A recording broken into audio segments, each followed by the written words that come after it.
And as promised, my friends, we have somebody very special tonight that's joining us on the line in just about 30 seconds. One time, Bomp magazine actually called her the lost daughter of Iggy Pop and Brigitte Bardot. She's an American musician, actress, and artist. She was the lead singer of the Runaways in the mid to late 70s. After the Runaways, she became a solo artist, also teaming up with her awesome twin sister Marie, and their rendition of Since You've Been Gone was released and reached number 95 on the U.S. charts. She was also well known for her roles in the movie Foxes and The Twilight Zone, the movie, and others. Her new solo album, Boulevards of Splendor, was released April 13th of this year, and she has a new band with Brie Darling, which you just heard the motivator from that new album, which drops on August the 2nd. Her new band is, of course, CHERI Currie and Brie Darling. We're going to play another song from the album after the interview, but right now, after that big intro, let's go ahead and get CHERI on the line. Takes me about a second here to get together because we've got some problems tonight, but I believe she's here now. CHERI? Hey, Derek and Tracy. It is so great to have. It's so great to have you here. Oh, thank you. You know what? Bree just couldn't speak highly enough of you both, and I've been looking forward to this for a whole week. Oh, that's so cool to hear. Are you in Los Angeles? Well, I certainly am. Nice. So, how often do you and Bree get together to rehearse? Well, we've done 2 rehearsals so far. We got another one that's going to be a little closer to the show. We're very blessed because we've got Dave Schultz, of course, from the Goo Goo Dolls, and he's also currently performing with Berlin. Just a master. So he put together just this killer band. And also Dave Darling, who produced the record, Bree's husband, he's going to be joining us. And we've just been having so much fun. It sounds like it. Now, did you have any idea you'd still be rocking in 2019? You know what? I absolutely did not. I was getting my house ready to sell. I was actually in escrow for some land up in Lockwood Valley, which is near Fraser Park. And you know what? The wells didn't work, so that didn't happen, thank goodness. But the thing is I don't know if you guys ever watched The Waltons. You're probably way too young. Oh, no. I love The Waltons. Elizabeth, good night, John Boy. I love The Waltons, too. And that's where they shot The Waltons, was in Fraser Park. Because, of course, I've always thought of myself as a woods woman. I was just done with this business. Honestly, Derek, Tracy, I was finished. I just done a number of tours. I think 3 or 4 U.S. I went to Canada. I also went to New Zealand and Australia and the U.K. And I just, and that record never came out that I was touring on, that I put myself on the road to tour on. And I just was just kind of done.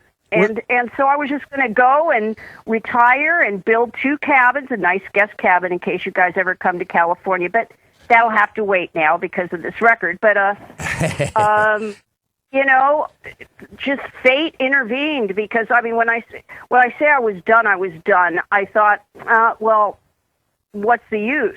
And then I went to sing on Fanny Walks the Earth. And, of course, a lot of great gals were there as well from the Go-Go's and the Bangles and other women that had really broken the ice, you know, in the business. And but I had an opportunity to listen to this song, When We Need Her. And the first thing I said was, who the heck is this singer and where has she been? Nice. And, of course, when I walked into the studio, I just asked her husband, which I didn't realize was her husband, the producer, Dave. I said, where's the singer? I just wanted to meet her and tell her how great I thought she was. Which, you know what, I guess doesn't happen very often in this business, sadly to say. That, you know, women don't compliment each other as much as they should. And I mean, for me, it was from the heart. And I guess it broke some ice a little bit. And next thing I knew, they brought me in to do a little bit of solo stepping out on the song for a private session, and Dave was already talking about making a record, and I was like, yeah, well, I'm moving. I'm going to go carve, bears and in the woods, and I ended up making a record with Bree, and I'm so glad I did. And I didn't know, but I found out when talking with Bree that you have a 4-album deal, not just one record, but 4. Yeah, we do. Very exciting. Very exciting. Now, will you be doing much more original work? I know there's 3 original songs on the upcoming album. Oh, absolutely. Oh, yeah, Derek. I mean, this was really on a Women of Prayer. It was we just went in and we did a Stone song, and our voices just sounded great together. And we just decided, do some songs that we really love that resonate with us to this day. Of course, I grew up, I don't know how young you are, both you and Tracy, but, I grew up in just the best time for music and just the greatest songs that are still just killer today. Oh, yeah. And so it took a long time. I think we had about 40. We started out with 40. Wow. That we had put together. And, we had to whittle it down. And with the help of Kirk, who is the president of the company, and Dave, Bree and I came up with these 9 songs. Wow. Do you happen to have any particular favorite cuts on the new Motivator album that really stand out for you that you like the best? Well, I will say... Well, I really love all of them, but Bree and Dave wrote a song called Too Bruised that, to me, is a perfect thing. I mean, when she sang this song, he had just handed her the music just a couple days before, and she wrote just she was kind of going through a little bit of heartache in her life at the time, with past experiences in this business. This business can really wear on you. Yeah. And he wrote this amazing song that just floored me. And I think out of all the songs on the album, that's the one that I think is truly a standout. And it's an original that she and Dave wrote, so I'm pretty happy about that. Well, I also read that your son Jake has been playing guitar on some of your recent session and is a member of your touring band. Is Jake on the album? He used to be. Oh, okay.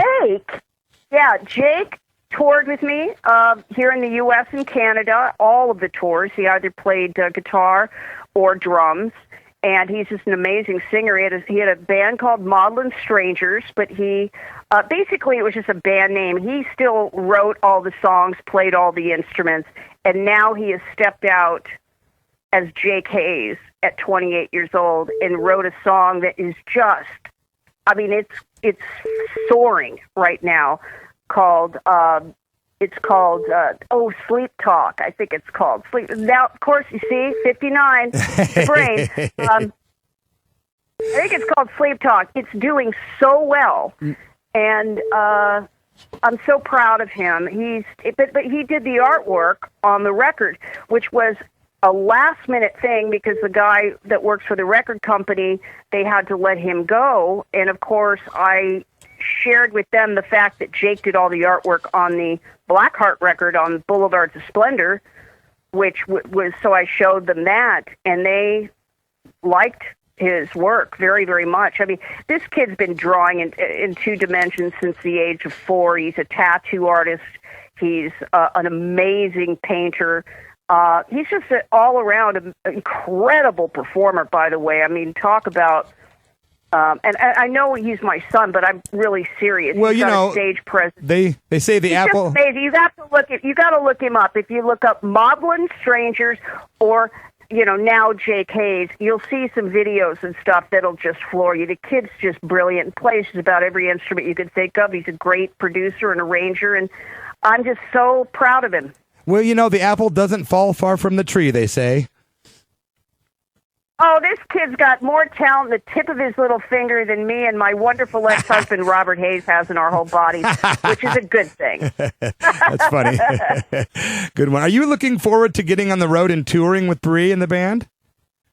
I certainly am, which, again, what I love about this experience is that I really realize that there has to be some kind of movement after this. I mean, honestly, something positive, because it ain't over. It ain't over till it's over. That's right. And even for me to let go and release and say, I'm finished, and moving on. I mean, literally, I've lived in my house 22 years, and to sell it and be an escrow for some land, and I had my whole future paved out for me. And the universe said no. And here I am. And I think it should give a lot of people hope. Nice. That when you feel down, when you feel that, you know, your life is over, or that there's no way you can do something that you truly love, but it just never quite worked out for one reason or another, you know, maybe it is that you have to let go for it to really come back. But the universe will do what the universe is going to do. Well, you know, all those and that is just what Yeah, and all those years ago, you were in the Runaways, and then all of a sudden, all those years later, somebody's like, let's do a major motion picture about the Runaways. What were your thoughts about the fact that that happened? Well, I was thrilled about it. Honestly, I thought about 23, 24 years ago, I honestly thought the Runaways were all but forgotten. I used to kid around and say, you know, Madonna always talks how she was the first to wear a corset. No, it was me. And, you know, I just felt like the Runaways had just evaporated. Oh, wow. So well, we've never stopped listening to it. Well, thank you. Well, I didn't listen to the songs or even watch any of those videos for at least 20 some odd years. Wow, really? I guess it was a sore spot for me, of course. Things didn't end well. And again, it was, you know, if I was able to turn around to that then 16, just about 17-year-old girl when I left, you know, I would just tell her, just get help for the band. I mean, you know, we had no mediators. We didn't have anyone looking out for us. We didn't have anyone trying to let us talk to each other. So we never talked towards the end. And I think if we had been able to sit down, or at least had the maturity to sit down and discuss these crazy feelings that were going on with other band members that were totally unfounded. Yeah.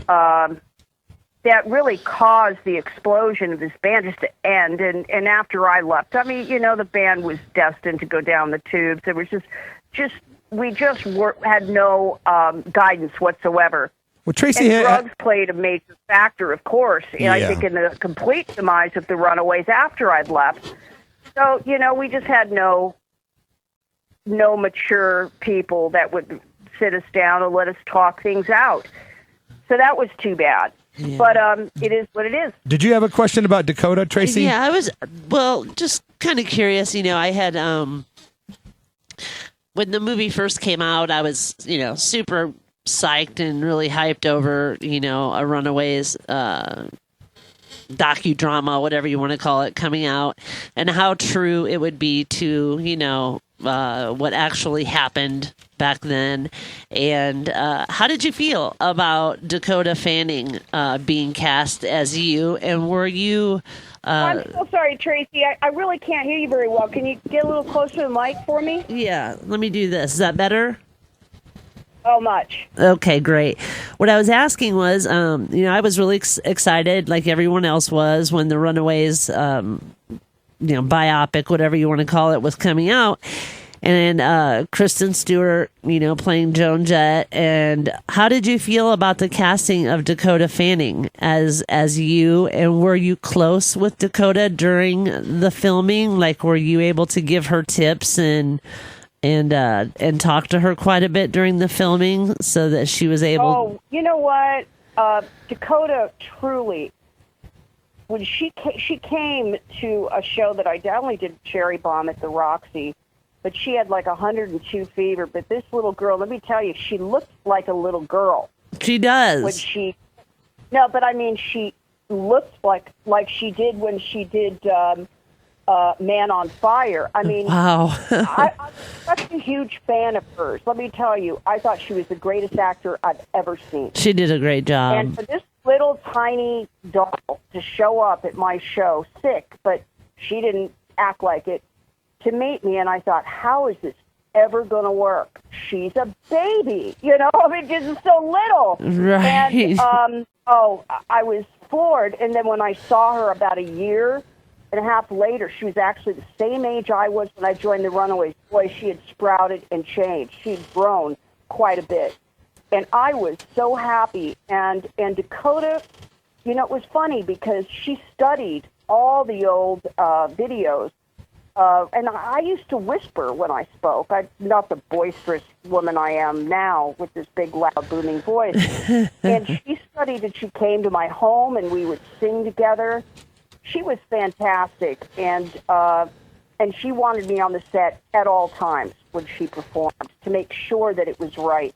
She's just a complete professional, brilliant actress and a wonderful human being. So well, that's yes, really I was cool. thrilled with That's really cool to know. And I really think that because I've seen The Runaways, the film, I don't want to admit it, but I've seen it probably 5 times.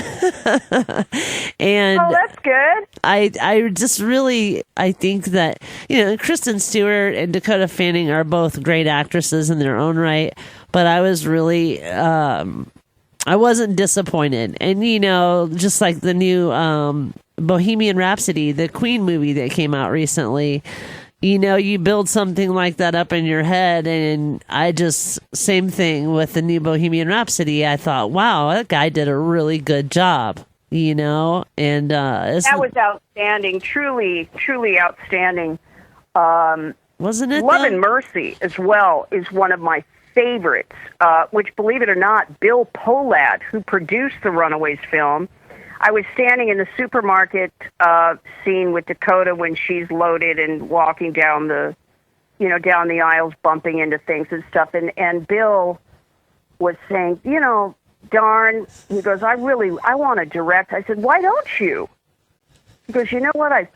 Because he had issues here and there with with direction and so on and so forth. And here he turns around and goes and directs Love and Mercy, his first film out of the gate. I don't know if you guys have seen it. You know, it's funny you mentioned it. It's about Dennis Wilson and the Beach Boys. And let me tell you, truly one of the best,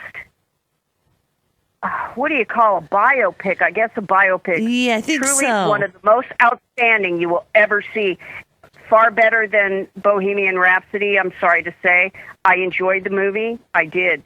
But, I mean, Love and Mercy is just off the map. Congratulations to Bill Pohlad for actually doing it, going and being a director, because he is outstanding. Yeah, it was just on TV or cable or Netflix or something. I think Netflix just recently, and I saw it, and I was like, I gotta watch this. You know, I've seen it before, but John Cusack, yeah, like who would have ever thought? And that's the one with John Cusack, right?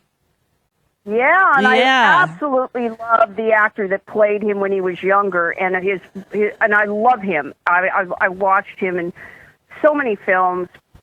His name is not at the tip of my tongue right now, but he is also outstanding. And the music, I just thought it was so well done. Truly, so far, that is my favorite. I'm still looking forward to see the Elton John film. And the Susie Quattro. Oh gosh, that's one that I'm just like fanatically waiting. I've had the opportunity because I'm in it, and also I wrote a song for it, which Susie performs with me on stage in London. Wow! They're using at the end of the film, but let me tell you, this film just is fantastic. I can't wait. I mean, fantastic. Liam, the director, just off the map, incredible. This film, they've been working on it for years, and I'm so happy for Susie because she deserves it. She really deserves it. When will that be released? Yeah. Do you know, Cherie? Do you know the release date? Oh, they've already edited it, everything. There's just little fine-tuning that they're doing. It's coming out soon. I think within the next 3 months, I believe.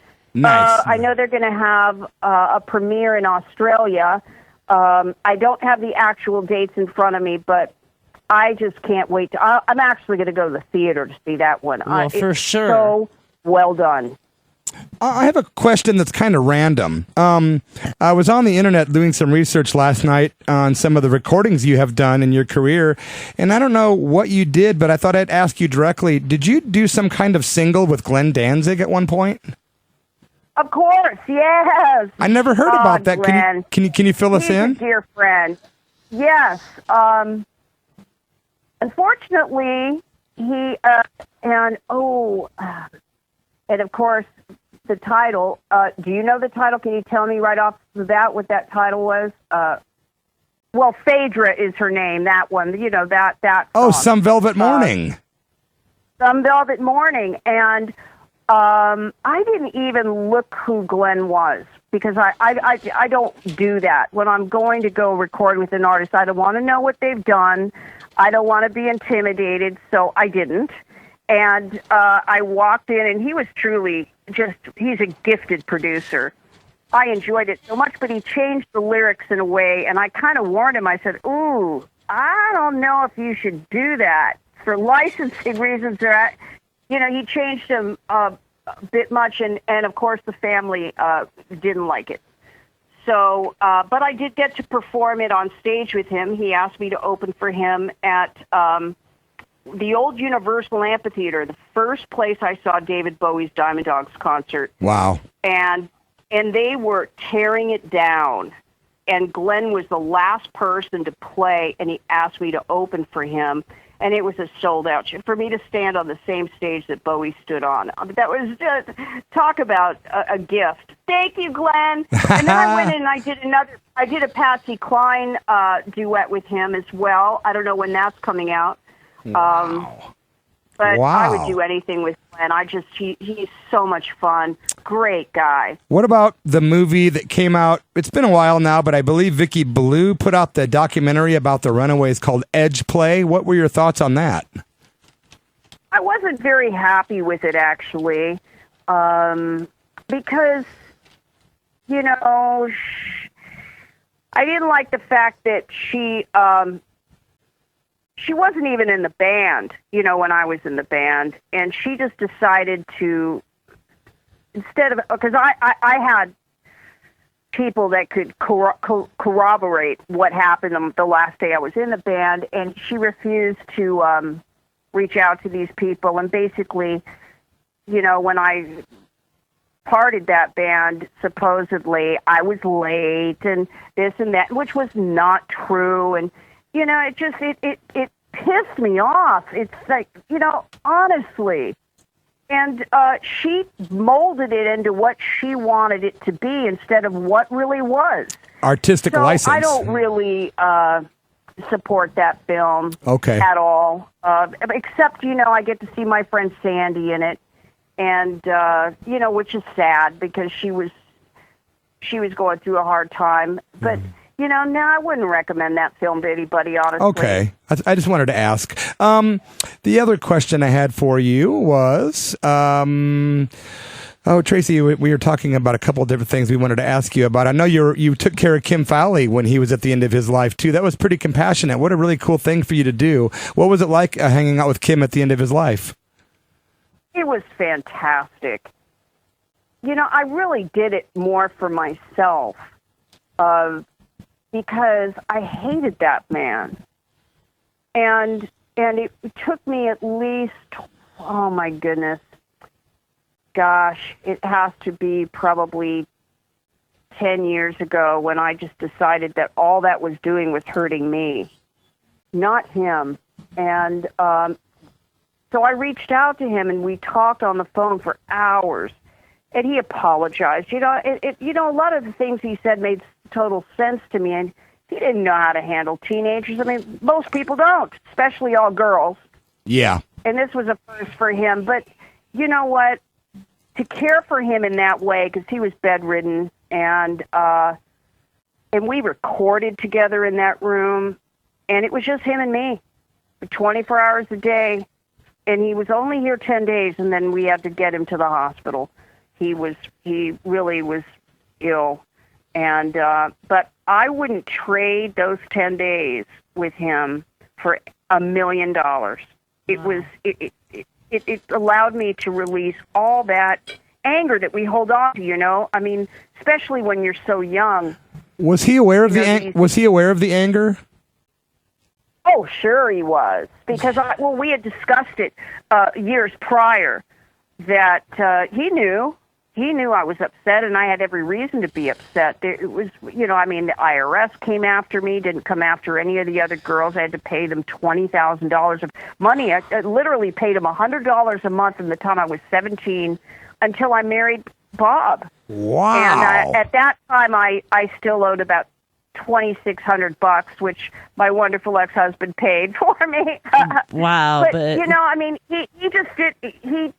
He just did and said things that were deplorable to me, and I didn't deserve it. And so, it was great to be able to talk to him about it, and I had to forgive him, and I did forgive him. And then when he got very sick and called me and asked if he could move in, I didn't even hesitate. I said absolutely, and that was I'm so glad I did it. That's all I'm going to say. I'm so glad, and I recommend it to anybody that has things that keep them up at night. Make it right. Make it right, because it only hurts you. It's so inspiring. Forgiveness is a good thing, man. A really good high frequency thing. Well, it just made me such a better person. Yeah. And also, trust me, he couldn't walk. So, there were bedpans, and there were all kinds of things, he had to trust me and talk about the tables being turned. Yeah. But I enjoyed his company so much, and I enjoyed recording with him in that room. We recorded a few songs, and it was just a wonderful experience, except for his pain and anguish. That was hard, very hard, but it was great. So that's a great experience. Thanks for sharing that with us. I have a question, actually, Cherie. You are the chainsaw chick. Can you explain that? I don't know if a lot of people know that is a love of yours. One of, pretty much your, outside of music, one of your major hobbies or major sources of, art. Can you tell us a little bit about how you got into the whole chainsaw art, and how'd that start? That's kind of you got to admit that's a pretty kind of strange answer to give someone when they ask you, "What are you into?" "Oh, chainsaw art." Can I interject real quick? I know, who would have thought? Well, can I it was just a fluke, like most things in my life have been. Art has, if it wasn't for the fact that I was a sketch artist, I had to spend a couple hours a day in school with the kids that I took care of who were recovering from drugs and alcohol. I was a counselor at Coldwater Canyon Hospital, but I just sit in the classroom with them for a couple of hours a day, and I started sketching, and I took my art to Price, Stern & Sloan to be an artist for children's books. And they go, "How long have you been drawing?" And I said, "A year." And they said, "How is that possible?" And I said, "Well," I told them the story about the Runaways, and they said, "This is our first young adult book." So I walked in as an artist and walked out an author. And so then I went from sketching to painting, and then I painted a steer skull on a oak tabletop that I pulled out of somebody's trash, and I painted it kind of, two-dimensional, lots of shading and all that, but I just wanted to carve around it, and so I started doing relief carvings. And then from there, I just happened to be on the back of a motorcycle heading to Malibu Beach and saw a couple of guys chainsaw carving at the side of the road. And I could not get it out of my head. We didn't stop, but I couldn't stop thinking about it. Every morning I got up, every night when I went to bed, this voice said, "You have got to go back." And I finally did. A couple weeks later. I brought some of my artwork with me, and I walked into this gallery at the Malibu Mountain Gallery, and I was just stunned, because this wasn't like the typical lumberjack, kind of bears that you would see, these were mermaids and dolphins and seals and gorillas and Wow. and giraffes and I mean just the stunning like museum type artwork. And this voice said, "You can do this." And so I immediately talked to the owner, Rio, and I said, "I'd like to apprentice, if you wouldn't mind, here." And he looked at my artwork and he agreed. And it wasn't very long after that I was winning ribbons, and I started competing in 2005 and placed in competitions, and I've been doing it ever since. And it's not a hobby. If it wasn't for art, chainsaw art, I wouldn't have my home. So it's been my full-time job for 19, a little over 19 years now.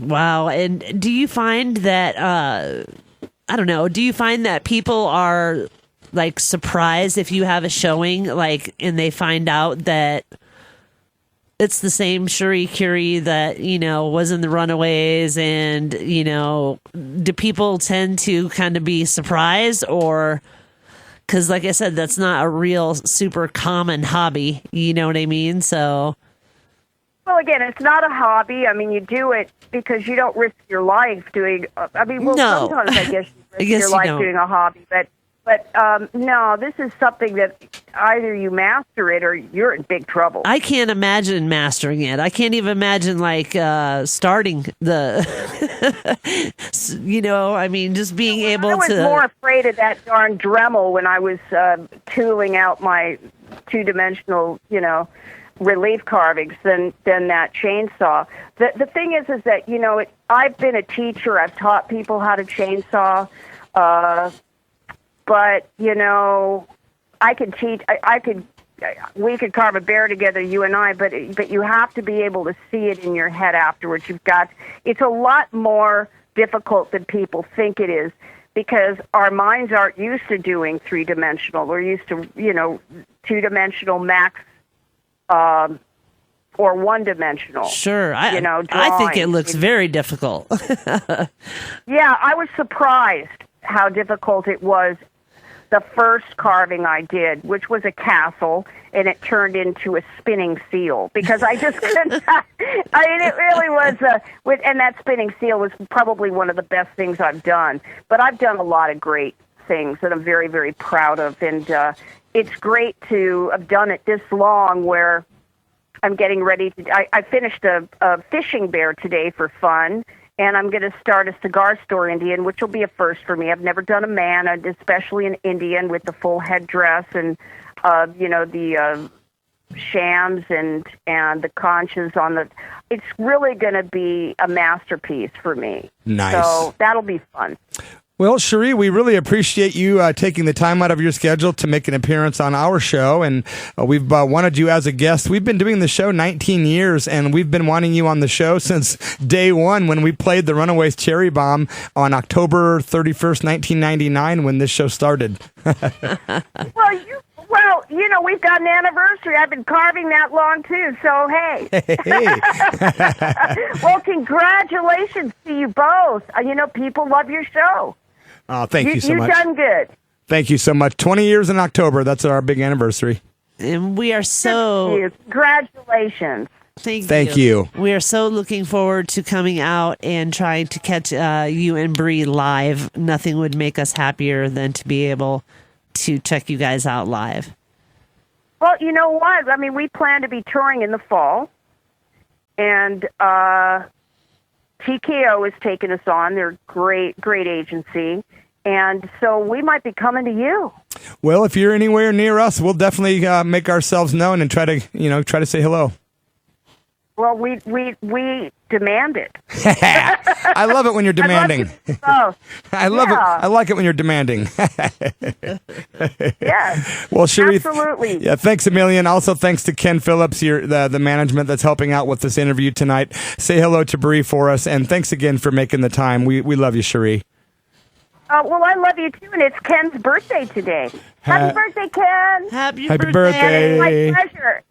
Happy Yay. birthday! And so I'll talk to you guys again, okay? Absolutely, so much. Thank you so much, Cherie, and we look forward to seeing you soon. My pleasure. Okay, have a great night. Okay, rock on. All right. Bye-bye now. Bye-bye.